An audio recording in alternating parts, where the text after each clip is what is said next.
Hello everybody and welcome to this recording of Activist Lawyer with myself, Sarah Henry, in the Granite podcast studio here in Newry. I'm really excited to be joined by today's guest, who is Dr. Rachel Killean. Rachel is a senior lecturer in the School of Law at Queen's University Belfast and a fellow of the Senator George J. Mitchell Institute for Global Peace, Security and Justice. Her research focuses on transitional justice with a particular focus on sexual and gender-based violence, cultural heritage and the environmental legacies of atrocity. She is the author of Victims, Atrocity and International Criminal Justice, Lessons from Cambodia, published by Routledge in 2018, and is co-editor of Sexual Violence and Trial, Local and Comparative Perspectives, published in 2021. Thank you, Rachel, for joining us.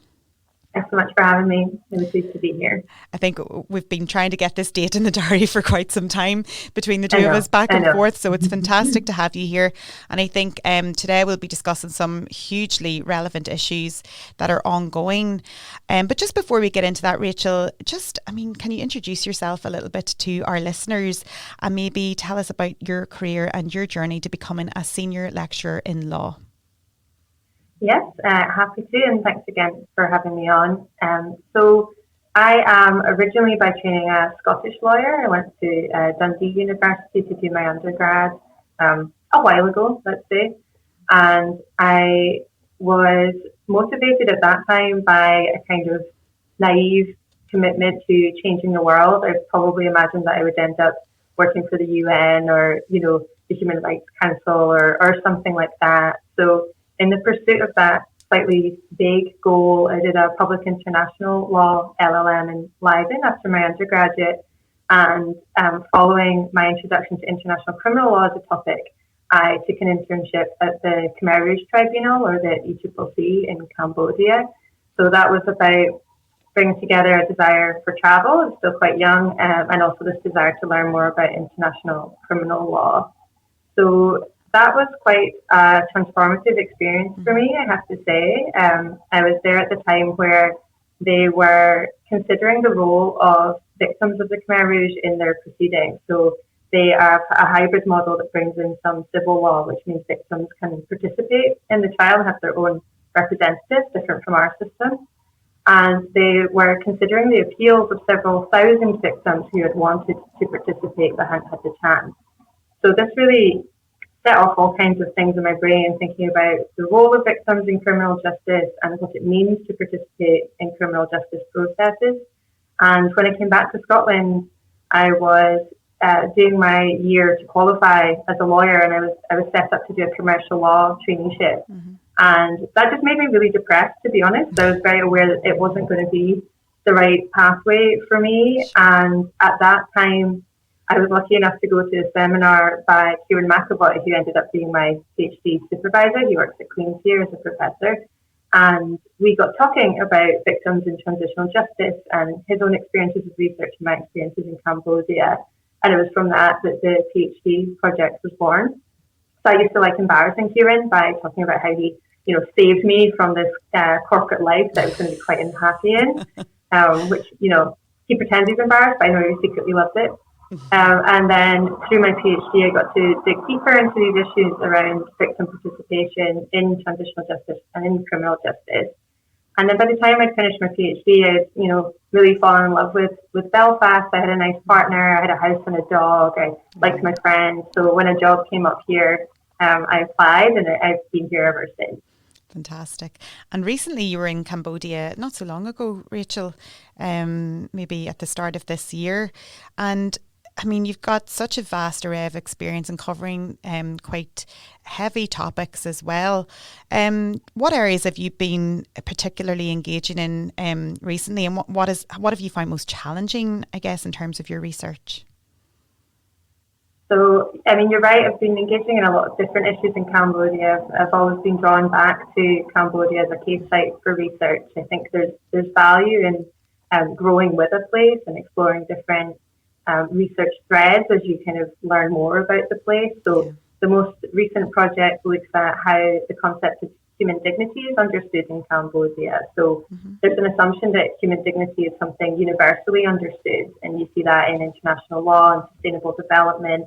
But there's plenty indicators that that's not really the case, and actually this is something that's socially informed, culturally informed, influenced by religion, language, all these kinds of things. So I've been working with the Centre for the Study of Humanitarian Law and some colleagues to dig into that concept. But the journey has gone from, the original project around victims in transitional justice to thinking about the role of museums in memorialising the past, how we respond to cultural heritage loss. I did a project that used film to advocate for environmental and Indigenous rights. So it's been varied. But over that time, I think what's been so rewarding is building closer relationships with Cambodian academics and activists there, trying to understand a bit more of the context and the nuances of a culture that's different from my own, in a country that is challenging and continues to teach me a lot. What's challenging about it is that Cambodia is not necessarily on a great pathway politically. The government has become increasingly authoritarian. There's a constant erosion of human rights. There's a growing gap between the rich and the poor, and almost total destruction of their natural spaces and environments. So I've been going there for over a decade, and each time I go, I think my heart breaks in a new way. But the counter to that is just on the theme of activism, which we're talking about, is learning more and more about the diverse ways, the diverse ways that people try and make change in Cambodia. There can be a perception that it's a passive culture for outsiders, but the more you engage with what people are doing there, the more you see people really using diverse strategies and a lot of ingenuity to keep pushing for rights and improvements in their society wherever they find the space. And I find that very inspiring. Yeah, and it's interesting there what you mentioned. I didn't realise, and I've no experience in the matter, but kind of using museums and history as a way to explore, injustices and to kind of memorialise that. Have we seen that closer to home here? I'm thinking of just the Magdalene laundries and kind of institutional abuse that happened, particularly in the Republic of Ireland. I think there was talk there to turn some of the institutions, the buildings themselves, into memorials. So that's interesting. Is that something that you see more of these days and something that people are calling for? Yeah, so that particular project grew out of work that my colleagues Cheryl Lawther and Lauren Dempster were doing in Northern Ireland. So they were looking at how victims are represented in conversations about the past, and part of that was looking at atrocity sites that had been turned into memorials in some way. Yeah. So the Cambodian example is S21, which is a torture site. Okay. But this is not unique to any particular jurisdiction. You'll find this wherever there's a contested past, both formal memorials, which might be the state's particular narrative about an atrocity, but also less formal, ones for the survivors created by communities. Yeah, exactly, survivor-driven projects.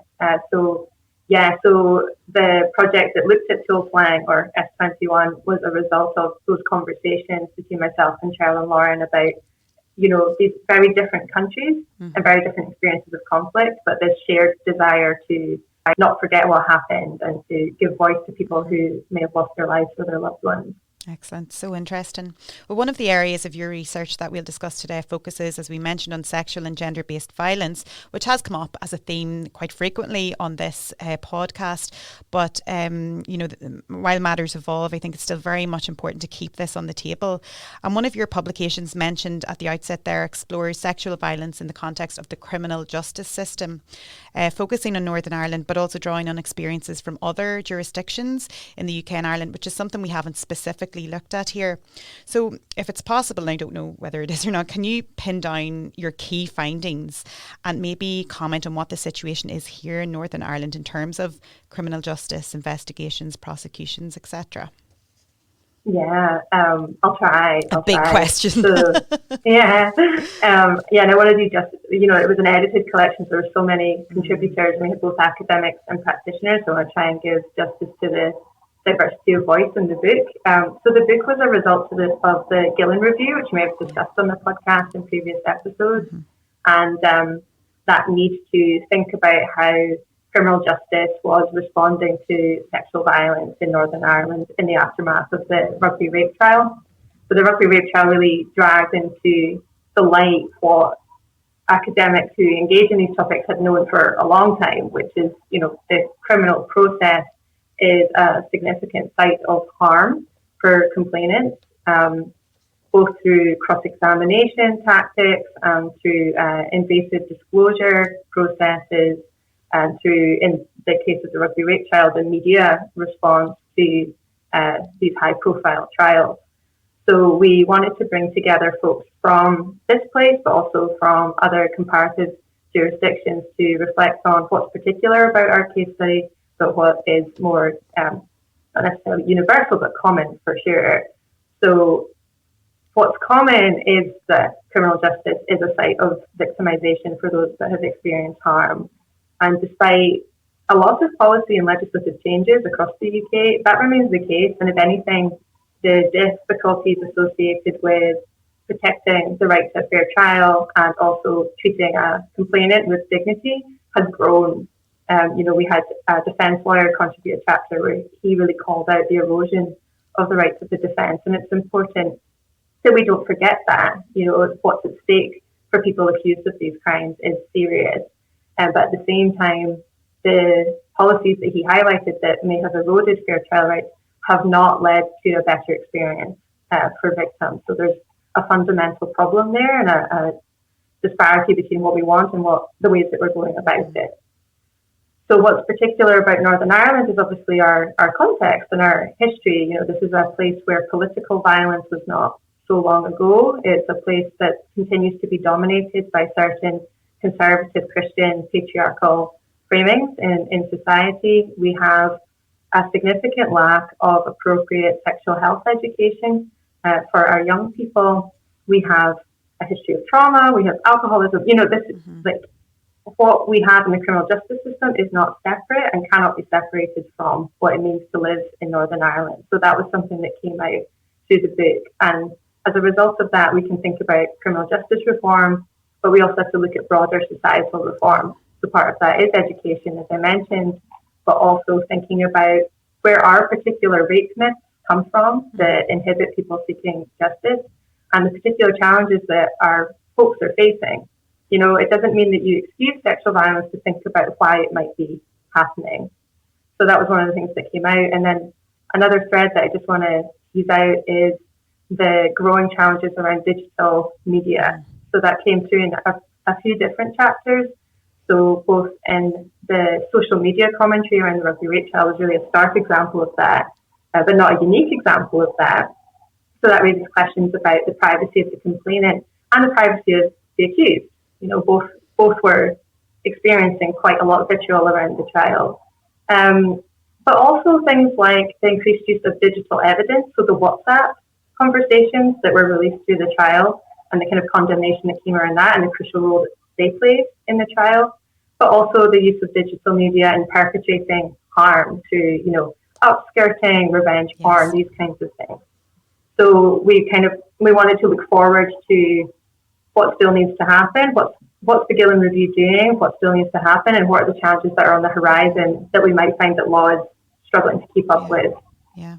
So really, that's quite in depth, and you're right. The rugby rape trial brought so much to the fore that people like yourself and people who ordinarily practice within criminal justice as well would have been familiar with.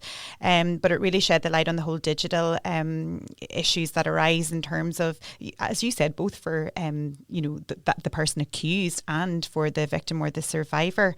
You mentioned there about policy and legislative change. It's clearly necessary, and you've delved into the historical side of things in Northern Ireland and Northern Irish context, but we are still the only part of the UK without a formal strategy on violence against women and girls. I think we're seeing some movement in the right direction, and if I'm right, we're still at consultation stage now. I'm not sure in terms of the executive and the lack of executive at the moment how that's going to progress, but how important is that? How do you see that as being a necessary implementation to support your work and other work and a strategy for women and girls who need it? Yeah, I do. I think it's important to acknowledge that sexual violence, domestic abuse, these gendered harms can happen to anyone, regardless of their gender orientation or their sexuality. So that's an important realization, and that's something that's not always visible. So, when I was researching the coercive control legislation in Northern Ireland, I came across interesting research by a woman called Marion Duggan, who was highlighting that there might be a kind of societal assumption that in LGBTQ relationships there might be less violence because they don't have heteronormative power dynamics, but that's not necessarily true. But those same assumptions can really hinder seeking support. So we need to think quite broadly about who is experiencing violence. But on the flip side of that, the majority of victims of sexual violence are women, and the majority of perpetrators of sexual violence are men. And that's part of accepting that we live in a patriarchal society where the ability to control women is assumed amongst men. This is not about particular men. It's not pointing fingers. It's about systems of entitlement.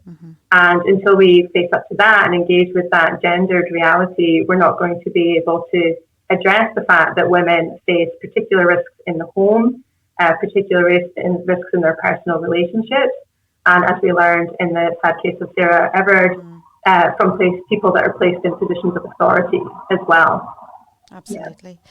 And I mean, just doing some research as well, and I know I work closely with Women's Aid here in Newry. I mean, the numbers are startling in terms of women who are murdered, even just in Northern Ireland and not across the island of Ireland, but looking specifically here closer to home, it's quite shocking. And I mean, you've mentioned Sarah Everard there. There have been a number of high profile cases recently. I'm thinking of Aisling Murphy as well in the South. And I mean, there are two very high profile cases. Hashtags were born out of that. I mean, she was out for a run and it really brought the message home to everybody. Every family would have considered, the horrendous attack there. But what about other women and those who have not, been named by the press? I know there has been an effort to highlight those women across Ireland recently, but how can we highlight the sheer prevalence of harassment and violence as opposed to focusing on, a couple of cases to make sure that people really understand the depth of this problem? Yeah, I think that's a good question, and I don't think people really realise the scale of it. I saw an article last week by the woman Karen Ingela Smith, sorry, when I say her name right, who was saying we've had 125 deaths in the UK, across the UK, since Sarah's death. Wow. A lot of them don't really receive any media attention, and I think, you highlighted yourself in the question there, that narrative around she was just out for a run. I think part of it is these, women that are engaging in what we perceive to be blameless behaviour, and particularly if they are attractive and if they are young professionals or, students or young mothers or, these kinds of ideal victim characteristics, as the sociologist Neil Christie would put it, these get platforms. Whereas folks that are deemed deviant either through what they do, if they're sex workers, or if they're an ethnic minority, or if they are old even, they really struggle to get that attention. So I think part of it is about, we want to believe that if we do the right things and we make the right choices, bad things won't happen to us. So someone just going for a run and being murdered is really startling, and therefore it gathers this attention because stranger danger really freaks us out, because it challenges that belief that if we are smart, we will manage to avoid violence in our lives, and these kind of cases shatter that. But overlooking those that struggle more to get attention totally obfuscates the scale of the problem and leaves those that probably most need help without that help. So returning to Ingela Smith's work, she works on the Counting Dead Women project and the femicide census, and I think those kinds of concepts like femicide can be useful because we need to understand these things as not isolated acts of interpersonal violence, but as part of a systemic problem. Women are being killed by men, mostly, at a rate of about once every 3 days, and that is intimately connected to a sense of entitlement that I flagged before, to control, to shape, and most dramatically to end women's lives when they act in a way that is deemed upsetting or challenging to those men. I always think about Margaret Atwood's quote, men are afraid that women will laugh at them, women are afraid that men will kill them. Mm-hmm. Once you understand that women are living that way, that they are living in fear, and that fear is justified, it's a legitimate response to a threat, it's not paranoia, then you grasp the scale of this problem. Absolutely. And I mean, it's so important to raise awareness, I guess, and I can see how people, as you mentioned there, the blameless behaviour is something that really relates to people, and of course it gives the whole issue and the prevalence a good platform in the press and in the media. But I'm wondering as well, how does the data reflect the problem? We know, as you mentioned, the prevalence, it goes across communities and across ethnic minorities. And I know previously, just in working before, traveller women as well experience significant issues of domestic and sexual violence. We don't really hear about it. And when I was trying to, and I'm not a researcher and it's not my background, but you don't really hear about it even in terms of data. Or I'm wondering, do we need more of a focus on those specific minority groups, or is there something that does play into that maybe I'm just not aware of? Well, I think we need to take seriously the fact that for minority groups, the criminal justice system is not a place of support and safety. It's a place of violence, and we need to take that on their word to listen to those experiences. I don't want to speak for communities. I think it would be good, you could bring on traveller women and traveller activists to speak to this better than myself. But I do think that we need to place representatives from those communities into the spaces where conversation around policy and legislation is happening, and to listen. So I've been thinking a lot about the hate crime legislation, the push to have gender recognised as, the subject of a hate crime. Mm-hmm. But for traveller activists, I was in a workshop with abolitionist activists, and there was a representative of the traveller community saying, the introduction of hate crime means the increased policing of our communities. It's not necessarily going to stop us experiencing hate crime or women experiencing hate crime, but it is likely to increase state violence. Okay. And that has been our experience when we turn to the police and when we turn to criminal justice to solve our problems. So I think we need to take those fears seriously. If it's not captured in the data, it's because they're not reporting. If they're not reporting, it's because they don't trust the police. And that's valid. That's valid, yeah. Oh my goodness. There's so much more work to be done, isn't there? But just as well, Rachel, I guess, I mean, it's so brilliant in this podcast to have such a variety of guests and people who are, practicing law. And then yourself, the information that you're gathering there, your research is so important and plays so much of a role in terms of the progression of, legislation and policy that we need here. What's coming up, do you think, in terms of, I don't know your specific research, but are there any issues there that you feel, it's urgent and that we need more action on in Northern Ireland, let's say, for example, around this? What more can we do? Because I know we had a little spate of good news stories there for a while with certain pieces of legislation being pushed through. But is there anything that you could highlight that, we really are falling behind on and we need something done urgently? Yeah, you're right. It was a bit of an exciting time for a few weeks there. And, I want to really shout out Claire Bailey and Rachel Woods and, these politicians that are just really trying to get things done to make life a bit safer and better for women on the island, and also to stop us completely fucking up the climate. It's good to see. I suppose I would return to the digital age dilemmas, because I think this is really an area where law is falling quite quickly behind practice. So my two co-editors on the edited collection, Esna Dowds and Anne-Marie McAlinden, and we've continued to build on this because we felt like this was quite an interesting area that's not really a live conversation in Northern Ireland as such. Mm-hmm. And what we saw was that these ideas around ideal victimhood that we were discussing earlier get even more amplified when you turn to the digital world. Mm-hmm. So, young women or young men that are coerced into sharing news that are then shared with other people. This has all these kinds of implications for the victim becoming a perpetrator, for example, if they're underage, but also bystanders becoming culpable through sending on messages, and what that means for our understandings of criminal perpetration and victimhood. So I think that's one of the areas where our thinking is not particularly nuanced yet around who is a victim and what kind of criminal justice response is needed there.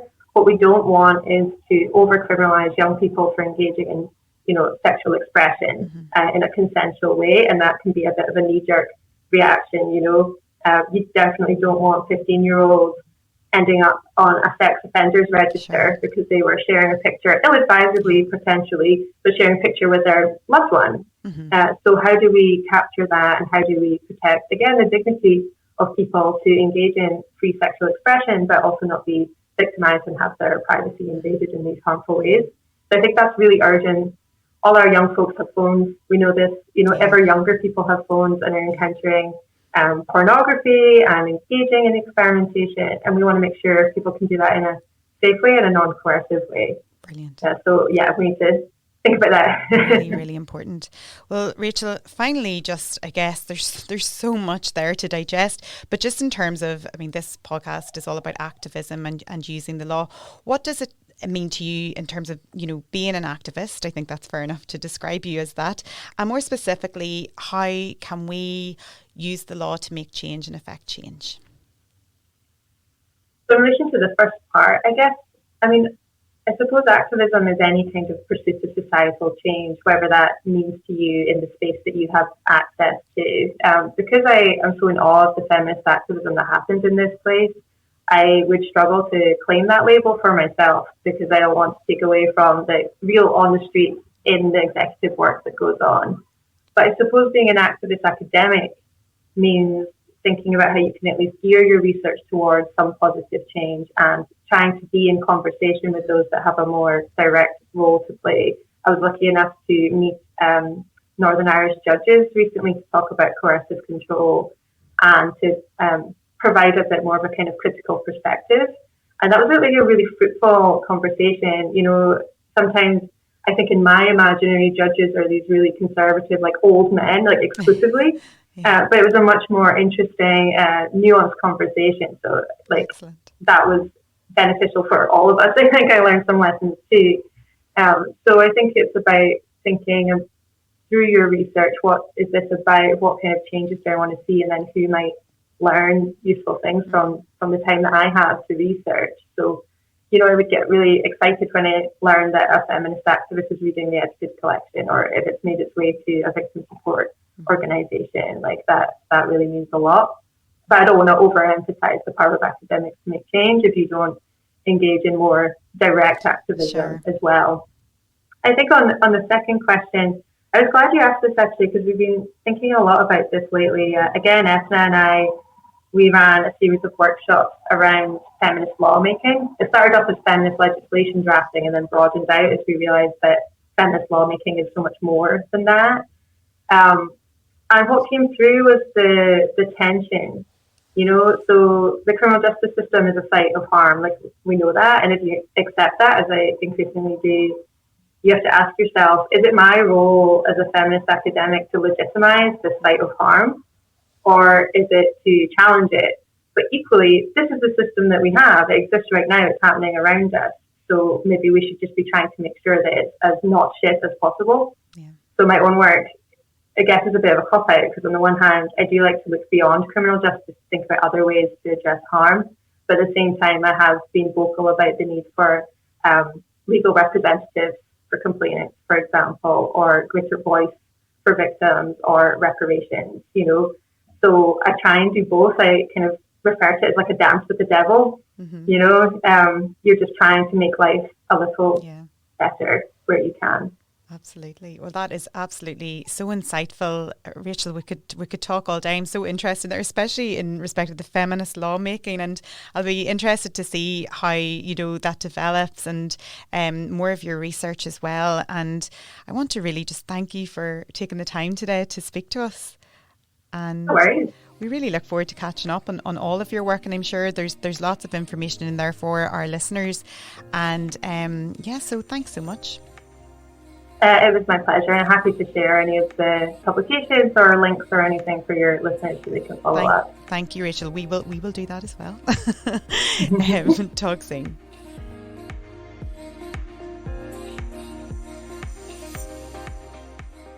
This podcast was recorded in Granite Podcast Studio. Interested in starting up your own podcast but don't know how? Granite Podcast Studio can help.